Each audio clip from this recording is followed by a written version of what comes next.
नमस्कार सभी को, मैं डॉक्टर लव गुप्ता आज विश्व सीओपीडी दिवस के अवसर पर आप सभी से सीओपीडी एवं इसके बचाव के बारे में बात करूंगा। सीओपीडी एक बीमारी है जो कि सबसे कॉमनली जो स्मोकर्स होते हैं उनमें होती है। उसके अलावा जो माताएं बहनें चूल्हे पे काम कर रही हैं या फिर हमारे भाई बंधु जो लोग पॉल्यूशन वाली इंडस्ट्रीज़ में काम कर रहे हैं या फिर क्रोनिक एक्सपोजर ऑफ पॉल्यूशन जिनको हो रहा है, chronic exposure of metal fumes oil industries का हो रहा है, उसकी वजह से उन लोगों को सीओपीडी होता है।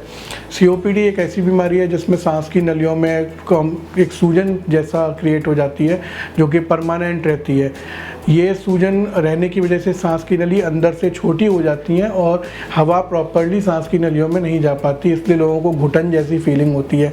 लंबे समय से खांसी रहती है, बलगम जमता है, वो बलगम में इन्फेक्शन हो जाता है तो फेफड़ों में इन्फेक्शन हो जाता है और पेशेंट आईसीयू के अंदर लैंड होता है।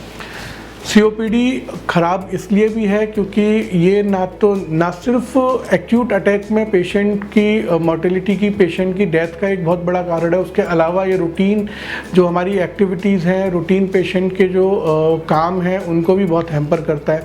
फॉर एग्जांपल पेशेंट कई बार जो मेरे पास मरीज आते हैं वो कई बार ऐसे भी होते हैं कि यहाँ से 100 मीटर भी नहीं चल पाते या रूटीन अपने घर के काम नहीं कर पाते। नहाना, जैसे कि नहाना हुआ, खाना हुआ, कपड़े बदलना हुआ, घर के बाहर जाके बैठने में, इसमें भी समर्थ नहीं होते हैं। इसीलिए आज मेरे मन में ये विचार आया कि मैं सीओपीडी दिवस के अवसर पर लोगों से बात करूं कि कैसे सीओपीडी का बचाव किया जाए। सीओपीडी से बचाव करने के लिए सबसे पहले तो हमें, जो हमारे परिवार में जो लोग रेगुलर स्मोकिंग करते हैं, बीड़ी सिगरेट का जो लोग सेवन करते हैं, उन लोगों को मोटिवेट करना है कि वो बीड़ी और सिगरेट छोड़ें।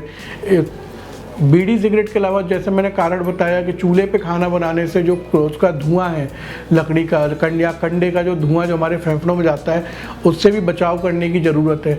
मैं माताओं और बहनों से अपील करूंगा कि वो घर में चूल्हे में खाना बनाने को अवॉइड करें या फिर प्रॉपर वेंटिलेशन की व्यवस्था घर में होनी चाहिए। मैं सीओपीडी से बचाव के साथ साथ अभी आपसे इसके उपचार के बारे में भी बात करूंगा। सीओपीडी से उपचार में मेनली हम जो देते हैं वो इन्हेलर्स और कुछ खाने की दवाइयाँ होती हैं। मैंने देखा है गांव में कई बार लोग बहुत लंबे समय से स्टेरॉइड्स वगैरह खाते हैं जो कि बहुत ही नुकसानदायक है। इसके लिए बहुत सही इलाज जो है वो है इन्हेलर। सही दवाई सही समय पे सही तरीके से।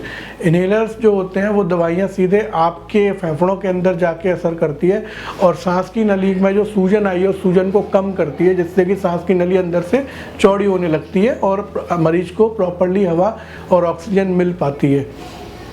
मैं आप सभी से यही अपील करूंगा कि सीओपीडी को लेकर भी बिल्कुल लापरवाही ना बरतें। आपके फिजिशियन से, आपके पल्मोनोलॉजिस्ट से संपर्क करें और संपर्क करके जो इन्हेलर्स उन्होंने प्रिस्क्राइब किए हैं, जो दवाइयाँ उन्होंने प्रिस्क्राइब की हैं, उनको रेगुलरली यूज़ करें और साथ ही साथ वैक्सीनेशन करें। धन्यवाद। आप सभी को बहुत बहुत शुभकामनाएं।